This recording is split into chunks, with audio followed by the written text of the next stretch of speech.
Mon patron avait monté sa société en binôme puisqu'il travaillait pour SRAM à Chaumérac à l'époque.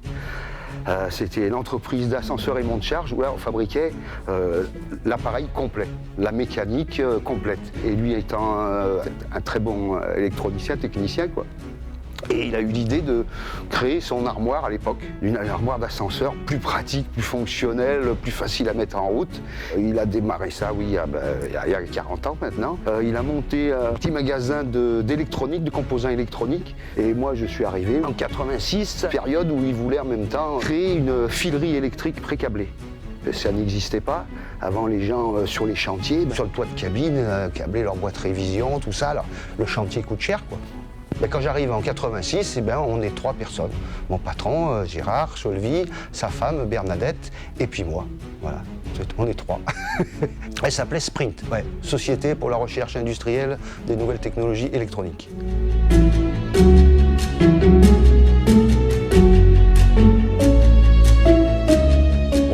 Dans son garage, quoi. Les tourets de câbles étaient dehors, fallait débiter la neige pour débiter les câbles, et c'était familial, quoi. Petit à petit, les clients nous ont fait confiance. Bon, après, on était 5, et dans un garage qui faisait à peu près 60 mètres carrés. On commençait à être à l'étroit, et c'est à ce moment-là que mon patron a décidé de faire construire ici au Pouzin.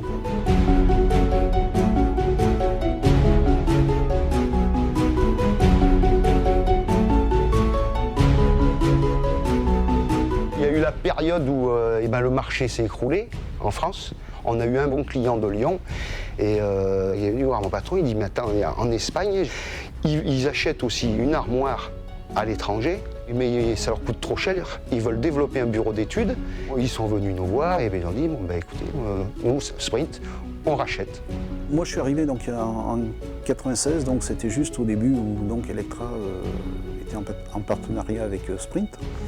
Donc il y avait un besoin qui se faisait sentir, c'est qu'il fallait de l'ascenseur complet, enfin pas que la partie électronique, puisqu'on maîtrisait les deux parties, la partie mécanique qu'on connaissait donc d'Electra et puis la partie donc, électronique qui était chez nous. Là c'est devenu un complément qui permettait donc justement d'apporter un plus à nos clients, quoi.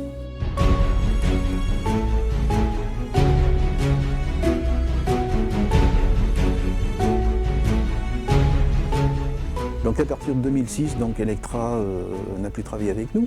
Donc on a laissé tomber partiellement donc, la partie d'ascenseur complet. Et on a vendu donc à partir de là surtout de la rénovation pour vendre donc, nos armoires avec tout ce qui était boîte à boutons, de nouveaux afficheurs.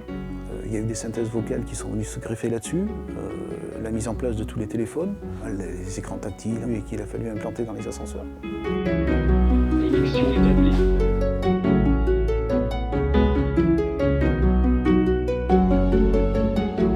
Il s'est avéré que, est-ce que c'est l'électronique, quand ça a une durée de vie de 5 ans, 7 ans, il faut penser à un nouveau produit pour le faire évoluer.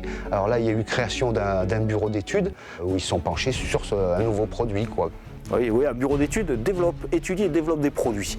Mais la stratégie d'un bureau d'études, elle est donnée par la stratégie globale de l'entreprise.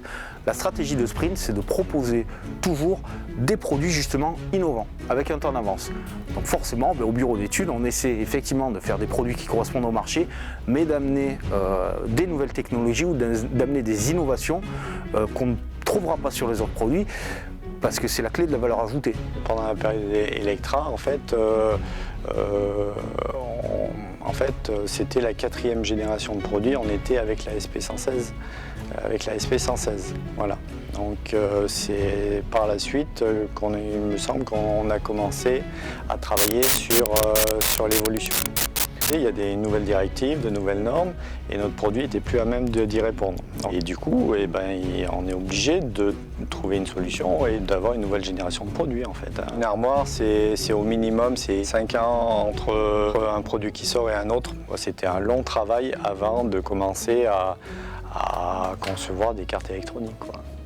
Au bureau d'études, on est en train de développer un nouveau produit qui sera disponible sous peu. On pense mettre le premier ascenseur en service avec cette armoire en fin d'année.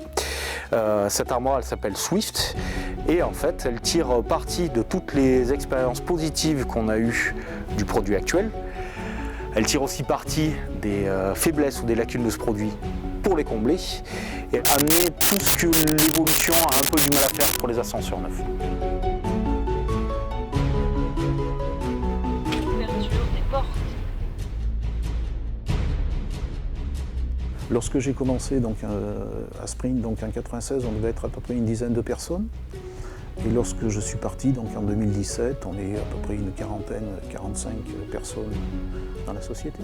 Sur les 7-8 dernières années, l'entreprise s'est développée, passée à une quarantaine de personnes, surtout grâce après au développement du service commercial qui s'est fait en France et aussi à l'étranger. On a développé ça sur l'Angleterre, sur des pays comme l'Allemagne.